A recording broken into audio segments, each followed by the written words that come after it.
O biólogo convencional está bloqueado e reage de uma única maneira a qualquer menção a desenho.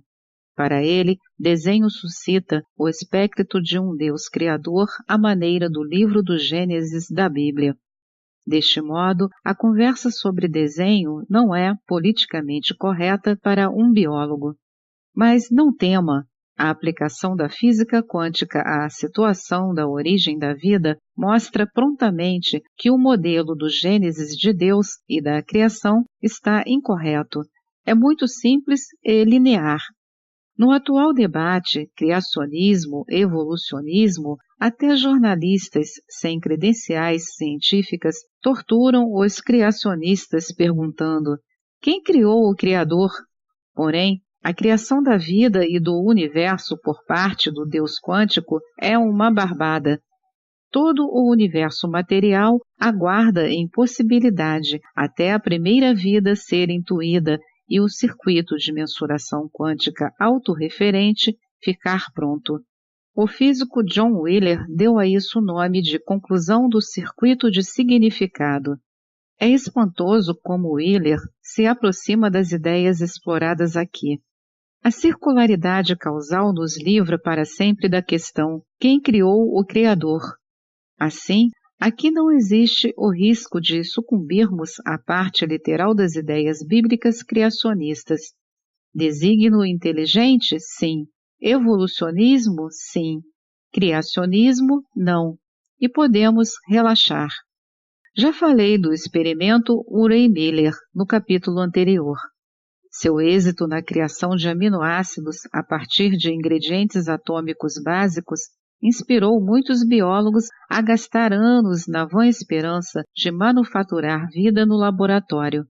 A ideia era produzir vida com reações químicas passo a passo, moléculas cada vez mais complexas e, eventualmente, terminar em uma célula viva. Mas isso não aconteceu e nunca acontecerá. Por isso, agora, os biólogos se contentam em teorizar como estes processos podem ter ocorrido. Mas nenhuma dessas teorias é convincente e não existe consenso. A situação muda de maneira drástica quando colocamos a causação descendente na equação da vida, a criatividade de Deus. A verdade é que para a criação quântica da vida, Deus não precisa seguir esse processo de etapas concebidas por seres humanos. O cenário de etapas é uma concepção da mente newtoniana que não consegue enxergar além da continuidade. Deus é uma consciência quântica. Deus trabalha com a criatividade, para a qual a palavra-chave é salto quântico descontínuo. Que haja a vida e a vida se fez. Contudo, Deus, a consciência quântica que redescobrimos, é válido até determinado ponto em nossa conceituação. Até os atos de Deus precisam seguir o processo criativo usual codificado pelos pesquisadores da criatividade. E até mesmo um Deus criador, a consciência quântica, precisa lidar com a questão da probabilidade. É fato que, como muitos biólogos mostraram, a criação da vida é um evento de probabilidade muito pequena. O modo de lidar com pequenas probabilidades, a julgar por nossas próprias experiências criativas, é ter a ajuda de um projeto. Diz o Gênesis que Deus criou o homem à sua própria imagem, o que significa que podemos extrapolar alguns poderes de Deus analisando o nosso próprio poder. Quando o assunto é a criatividade, a coisa fica ainda mais fácil. Na criatividade, estamos usando o poder de Deus, que é o nosso próprio agente criativo da causação descendente. E como é que nós criamos? Pense em um arquiteto construindo uma casa. Tudo começa com uma ideia, uma primeira etapa.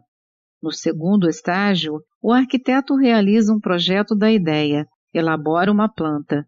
Depois é que ele irá se dedicar a criar de fato a casa física, começando por reunir os elementos concretos. A consciência quântica, Deus, segue o mesmo procedimento na criação da vida. Ele começa com a possibilidade de uma ideia que pertence ao domínio supramental. Os projetos da vida pertencem a um compartimento de possibilidades chamado corpo de energia vital. Ao mesmo tempo, Deus começa a processar, inconscientemente, é claro, as possibilidades materiais para uma representação física das possibilidades vitais. No século XIX e mesmo no início do século XX, o corpo vital era considerado uma parte essencial do pensamento biológico. Por exemplo, o filósofo Henri Bergson via a vida como uma expressão do elan vital, da essência vital, aquela sensação especial de vida que vem do íntimo. A filosofia de Bergson era bastante popular entre os biólogos, mas a situação mudou de modo radical após a descoberta da biologia molecular na década de 1950. A imagem de uma célula contendo DNA para a reprodução e proteínas para diversas funções de manutenção parece conter todos os ingredientes explicativos do funcionamento biológico.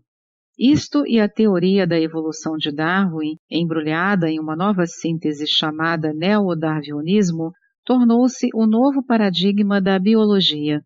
O conceito de energia vital foi considerado excesso de bagagem e abandonado. De qualquer maneira, soa como dualismo e cientista nenhum gosta disso.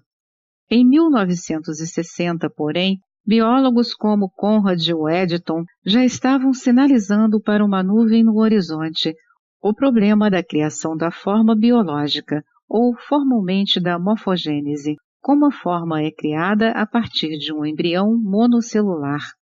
Uma célula faz mais de si mesma mediante a divisão celular, criando uma réplica exata de si, exatamente com o mesmo DNA. Mas, então, por que uma célula do fígado de um corpo desenvolvido se comporta de maneira tão diferente da célula do cérebro? Como células pertencentes a órgãos diferentes se diferenciam? De maneira óbvia, as células de órgãos diferentes devem produzir proteínas diferentes, ativando conjuntos de genes diferentes, o que se chama diferenciação celular. Programas diferentes ativam os genes das células que pertencem a órgãos diferentes. A fonte desses programas é chamada campo morfogenético, segundo se especula. Mas o que são esses campos morfogenéticos? Por volta da década de 1980, não parecia muito promissora uma origem genética ou mesmo epigenética desses programas. A situação continua igual até hoje.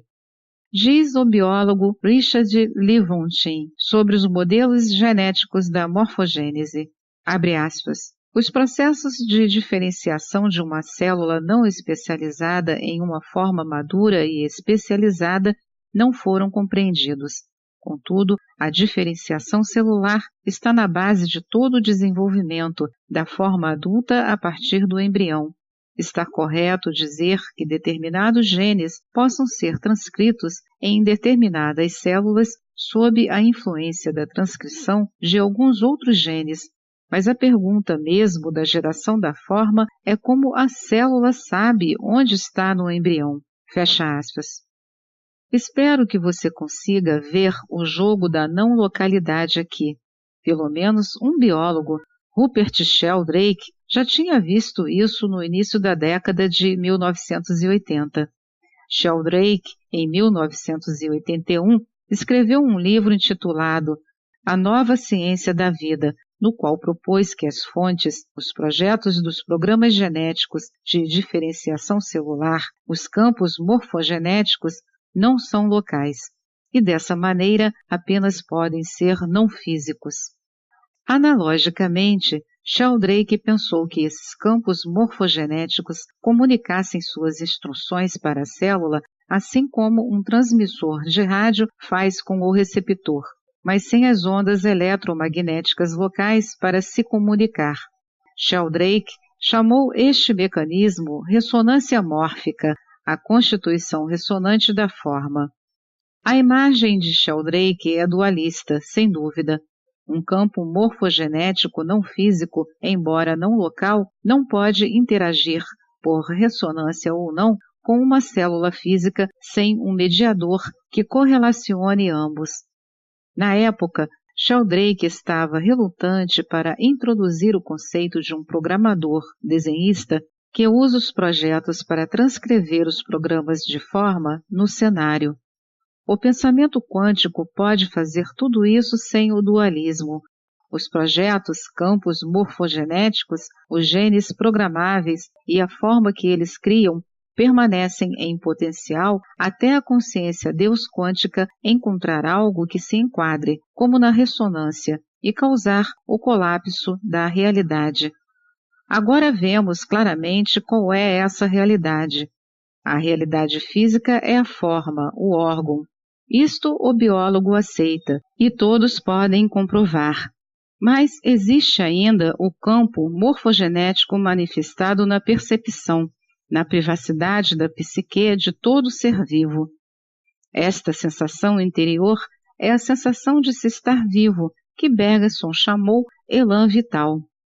Assim, vamos reunir isso tudo à terminologia antiga e reviver, sem nos envergonharmos, o termo corpo vital como reservatório dos campos morfogenéticos.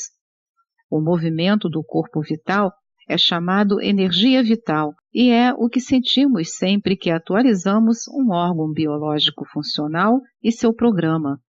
Observe também que a forma, o órgão, é feito inicialmente na consciência Deus, mas quando a criação da forma termina, ao começarmos a usar a forma, nossa experiência de sensação de vida reflete mais e mais o efeito do condicionamento, a continuidade condicionada.